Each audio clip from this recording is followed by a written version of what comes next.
चाहे बस्ती में, बाबा तो रहता मस्ती में।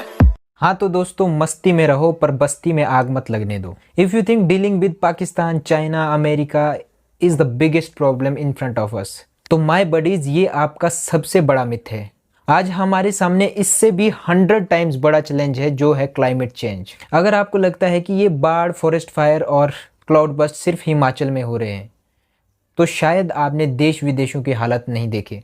जनरल परसेप्शन है कि ये प्राकृतिक आपदा है, कि प्रकृति के सामने किसकी चलती है। और अगर आप भी ये सोचते हो तो आपको ये पहलू समझने की भी ज़रूरत है कि ये सिर्फ प्राकृतिक आपदाएं नहीं है, it's catastrophe, it's crisis of value system. मतलब ऐसी समस्याएं जो आदमी ने खुद पैदा की है। वैल्यू सिस्टम मतलब बिलीफ्स, विश्वास, एथिक्स, नैतिकता, और प्रायोरिटीज यानी प्राथमिकताएं, जो तय करते हैं कि व्यक्ति, समाज और सरकार कैसे डिसीजन लेते हैं। फॉर एग्जाम्पल, क्या वो ऐसे डिसीजन लेते हैं जो नेचर को रिस्पेक्ट करते हैं और जो ऑनेस्टी, इक्वलिटी और सस्टेनेबिलिटी के बेसिस पे हो, या फिर ग्रीड के बेसिस पे डिसीजन लेते हैं।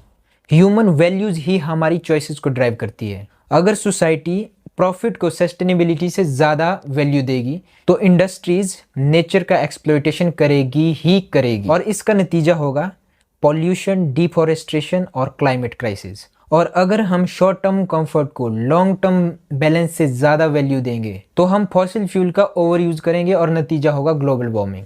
और इस बात को भी समझो कि कमज़ोर वैल्यू सिस्टम से बड़ी कैटास्ट्रॉफी पैदा होती है और क्लाइमेट क्राइसिस बढ़ते हैं इंसान के लालच और एनवायरमेंटल एथिक्स को अनदेखा करने की वजह से। और इन सब चीज़ों से बचने का एक ही सॉल्यूशन है, वो है स्ट्रॉन्ग वैल्यू सिस्टम। और वैल्यूज लाइक टेक रिस्पॉन्सिबिलिटी, ये नहीं कि टॉफ़ी खा रहे हो चलते चलते और कागज़ खुले में फेंक दिया। You can put that wrap into your pocket. Respect for nature, sustainability, इन सब को फॉलो करना ही एकमात्र सोल्यूशन है।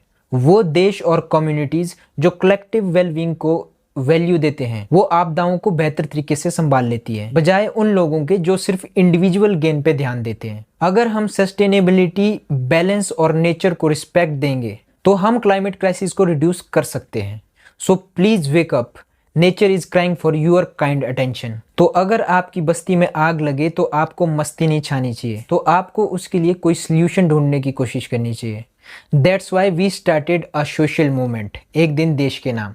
इसमें आप सभी फ्रीली पार्टिसिपेट कर सकते हो, और अगर आपको नहीं समझ आता है तो आप पेज के माध्यम से हमसे कनेक्ट कर सकते हो। तो इस अवेयरनेस वीडियो को अपने फ्रेंड्स और फैमिली मेम्बर्स के साथ शेयर करो और लाइक करो, और इंडिविजुअल लेवल पे कोशिश करो कि आप अपनी मदरलैंड को कैसे सर्व कर सकते हो। टिल देन, जय हिंद।